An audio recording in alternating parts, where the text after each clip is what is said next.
In this species spotlight, we're going to take a look at another of Australia's endemic families, the flying foxes. Our first spot was one of the largest bats in the world, the black flying fox spotted in Darwin. But many months and several continents prior, we had been informed on a chance encounter in South Africa that a massive colony of grey-headed or grey-faced flying foxes could be found in Adelaide if you knew where to look. We started our search in the Adelaide Botanic Gardens and soon spotted a couple of individuals, but we'd been informed that the colony in Adelaide was numbering in the tens of thousands, and we couldn't even be sure we'd seen 10 different individuals. As we left the gardens one afternoon, however, we heard a noise from the trees nearby that we at first mistook for parrots. It is honestly a little difficult for words to adequately describe just how loud 45,000 screaming and squabbling bats really are. Although cacophony, I think, would be a pretty good start.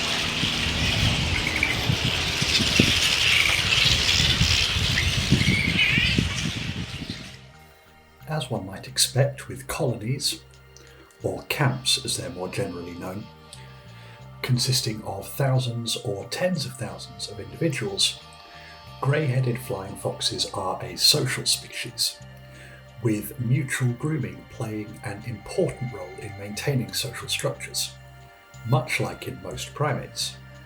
This is not to say that grey-headed flying foxes are some utopian society. They do still squabble, as one might expect in such close proximity. From our observations, however, these events seem to be very quick and with no lasting harm done to either party. Curiously, among the group, we observed a significant number of female bats, continuing to wrap their wings around only slightly smaller juveniles. As grey-headed flying fox pups are fully weaned and capable of independent flight typically by April, the fact that we observed this behaviour in late May is a little unusual.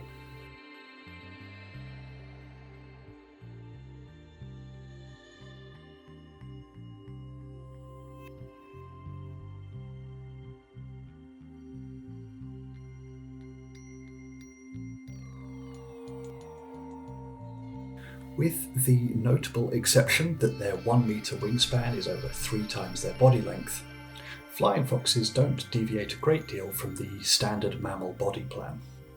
This means that when the time comes to expel waste, they have to flip upside down, grab their perch in their hands, and defecate or urinate while dangling. On this occasion, a handy piece of foliage did a sterling job of censoring the act in question.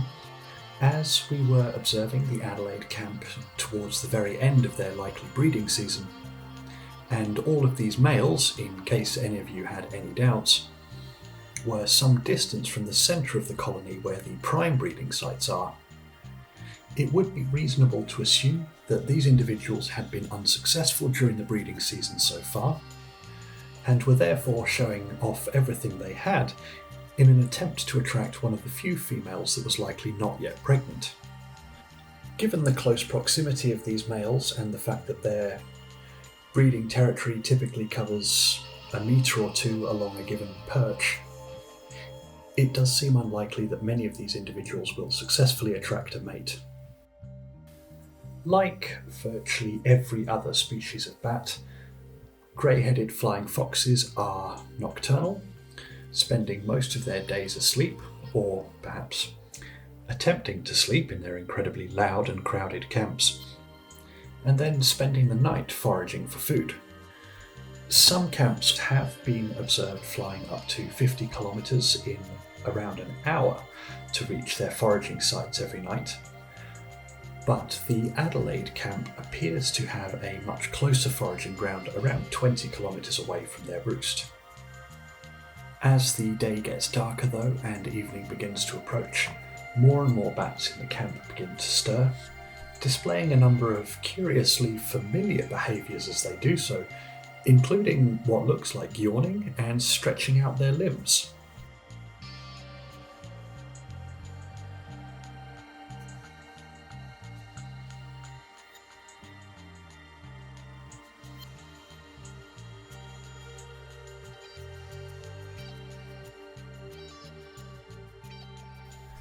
Before long, a handful of isolated individuals could be seen dropping from their perches and taking to the air, although none of them left the immediate space around the colony when they did so, choosing instead to circle between several trees before ultimately perching again, giving us the opportunity to marvel at the aerobatics needed for them to land. Exactly what this behaviour aims to achieve is unclear. Perhaps bats who have recently woken need to stretch their wings out even further than they can do whilst perched. Equally, it may be that these are some of the earliest bats that awoke, now keen to get off to their foraging grounds with the safety of the rest of the camp, and are attempting to wake them up by flying past them, screaming as they do so.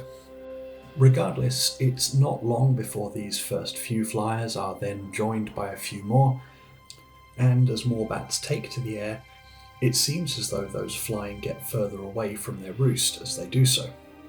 Until suddenly, and without any particular fanfare, it feels like the entire camp suddenly takes to the wing, and the sky is positively filled with flying mammals. In practice though, it probably took around an hour for the entire colony to take to the wing, and by the time the last few individuals had in fact departed, we were pushing the limits of our camera's ability to record them, even in the otherwise bright surroundings of Adelaide City. Despite the size of the bats and the chaos of the mass takeoff, there was a surprising agility and grace about both the individuals and the colony as a whole. We didn't see any of the bats impacting one another or one of the many and varied man-made or natural obstacles in their immediate area, but it was practically impossible to keep track of everything that was going on. Even now, watching the footage back, tracking an individual bat through the chaos is somewhat challenging, and the thought of attempting to count how many individuals are actually in frame at any given point was such a daunting prospect that I gave up on the idea almost immediately. And just in case any of you were wondering whether the colony was any quieter as they took off for their nightly forage, the answer is no.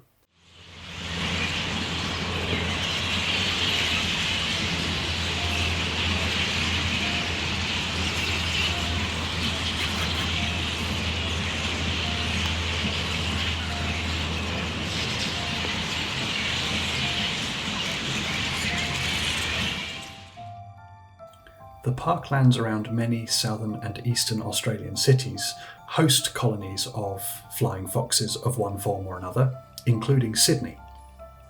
But while Adelaide has embraced their very newly arrived colony of grey-headed flying foxes, recognising that they are a keystone species, pollinating or dispersing the seeds of over 100 species of native trees and plants, other cities, like Sydney, have elected to attempt to evict some of their camps, although they have been permitted to resettle in some less central regions.